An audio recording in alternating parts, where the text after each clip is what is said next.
Hi, I'm John Sabol, and I'm here today to talk to you about the history of the Czechs in Cleveland. Has anyone heard the story about the Czech on his way to Nebraska? Well, he never got there because Cleveland got in the way. For many early Czech settlers in Cleveland, Cleveland was a stopping point between the East Coast where they arrived in the U.S. and the colonies of their countrymen had established in the Midwest. Many of Cleveland's early Czech immigrants were intellectuals who had fled to the United States to escape repercussions and possible imprisonment from the 1848 revolution in Europe. This is a contemporary map of the area where East Side Czechs originally settled. I'm starting with the East Side colony because this became the largest concentration of Czechs, and we will get to the West Side Czechs in a bit. If you're a Clevelander, this is familiar territory. If you're not a Clevelander, this is close to the center of the city. We see here the view of Cleveland that Czech newcomers might have seen in the 1890s. Czech immigrants would have experienced a scene like this in that year, according to the book A Short History and List of Czech Catholic Settlements in Cleveland, which was written at that time. However, it's a far cry from the description in the story of my life by Cleveland Czech industrialist Frank Velchek, who noted unpaved roads filled with mud, no paved sidewalks, but aside from that, the houses were entirely new, several happily painted. In front of the homes, a lawn and a garden with flowers, and behind the house were gardens with a variety of vegetables. We heard Czech spoken everywhere, and it reminded me of Bohemia. In his 1895 book, The History of Czechs in America, Jan Habenicht lists 13 distinct Czech neighborhoods on the east and west sides of Cleveland.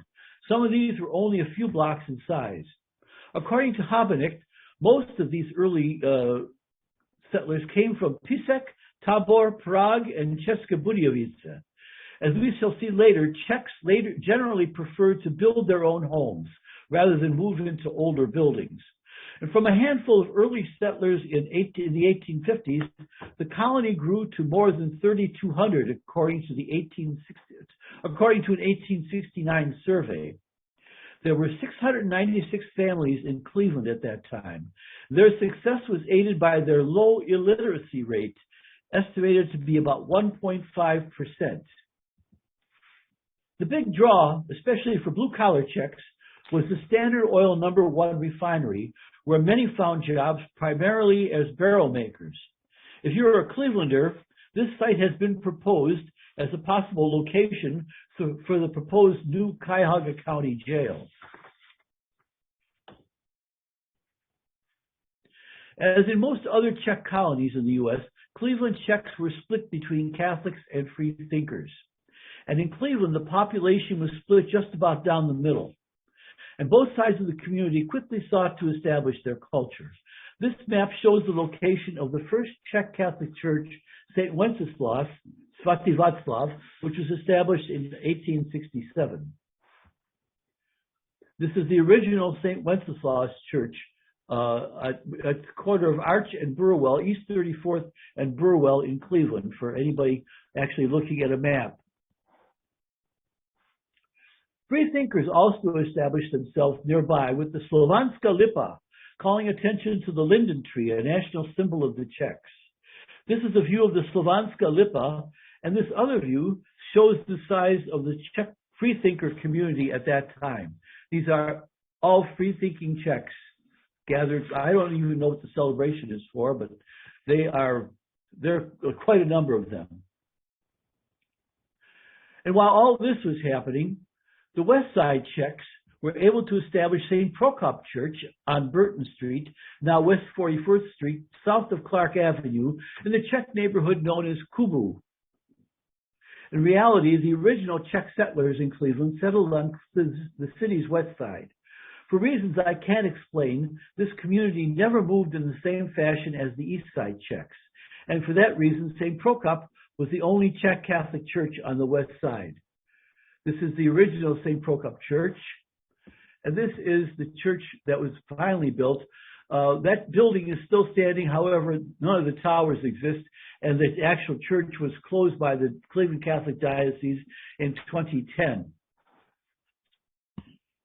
Meanwhile, on the other side of the river, the community was thriving and gradually moving south along Broadway and east along Woodland towards Central Avenue.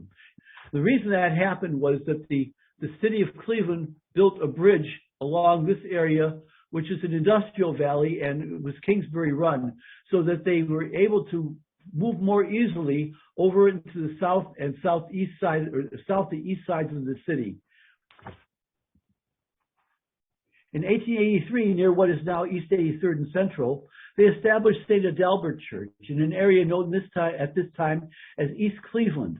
This is not to be confused with the current Cleveland suburb of East Cleveland. That same year, Czech Catholics who had moved further south along Broadway established Our Lady of Lourdes Church. Our Lady of Lourdes was founded by Father Stefan Furdek, who was brought over by the Cleveland Catholic Diocese, a Slovak priest who established not only Our Lady of Lourdes, but also St. Ladislaus on the east side, further east, for Cleveland Slovaks.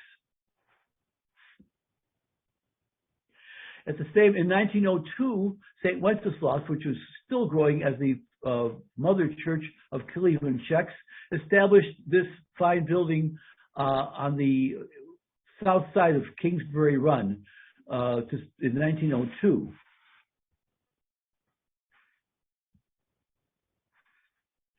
At about the same time, free thinker Czechs, who by this time had several East Side halls, combined their resources to establish Bohemian National Hall, which opened in 1897 and just recently celebrated its 125th anniversary.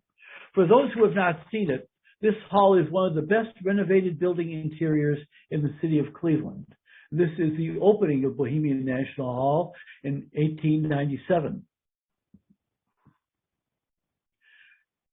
Czechs made two other major moves in Cuyahoga County. First, to Fleet Avenue in Slavic Village, where they established St. John Nepomucene Church at East 50th Street. In the new neighborhood, this new neighborhood placed the Czechs closer to the suburbs, with Newburgh Heights and Cuyahoga Heights to the south. You see Newburgh Heights down here. Newburgh Heights used to be called the Bohemian Shaker Heights. This is a photo of St. John Nepomucene, which was established in 1902 at the corner of East 50th Street and Fleet Avenue. East 50th Street is the heart of what is known in Cleveland as Slavic Village. St. John Nepomucene, by the way, is still open, along with Our Lady of Lourdes, the last two Czech churches in Cleveland. This photo of Cleveland's Czech and Slovak legionnaires was taken at an unknown location in Europe sometime before America's entry into World War I. At that time, a total of 360 Czech and Slovak volunteers from Cleveland joined other Czechs and Slovaks from the U.S. and abroad to create the Czechoslovak Legion in Europe, fighting against the Austro-Hungarian Empire for the ultimate independence of Czechoslovakia. On March 23, 1939, with their native land and the land of their ancestors torn apart and occupied by the German army, more than 2,500 Czechs and Slovaks jammed Bohemian National Hall to pledge their efforts to work for the resurrection of Czechoslovakia. It always amazed me that they fit that many people into Bohemian National Hall. It's not a small hall, but at the same time, to say there were 2,500 people there is just an amazing thought. The next major move for Czechs would take place about 9 years after the establishment of St. John Nepomucene Church, and with the establishment of Holy Family Church on East 131st Street, further east. Holy Family would be the last Czech Catholic parish to be established. But you can see where these arrows are pointing. At this point, you can see where all these arrows are pointing, straight to the suburbs. And this movement led to the eventual establishment of St. Wenceslaus in Maple Heights, which saw a great influx of Czechs in that area through the 1940s. Maple Heights, for you non-Clevelanders, is a southeast suburb of Cleveland. But this area had a large Czech population. Over time, the Czech community has dispersed into a larger area. And only two, as I said, only two Czech Catholic churches remain now and now serve a larger community. Our Lady of Lourdes has a larger, significant Spanish population, and St. John Nepomucene, although they regard themselves as Czech and has a lot of Czech support, it serves a larger, much larger community than that. This is Our Lady of Lourdes Church, the original church, and the second church, which was established on East 131st Street for the Czech community there.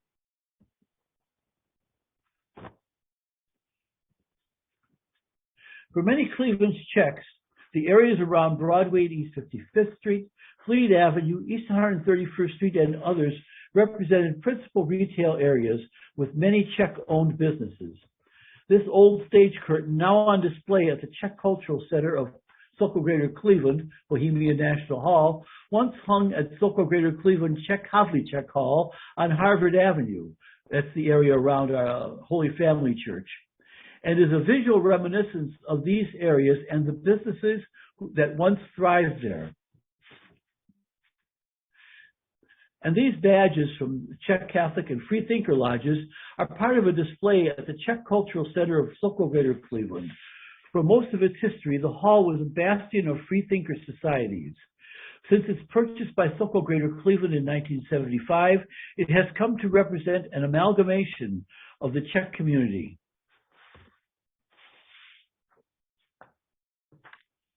But despite this dispersion, Cleveland's Czech community is still bound together by physical training and gymnastics, which have strong roots in the Czech culture.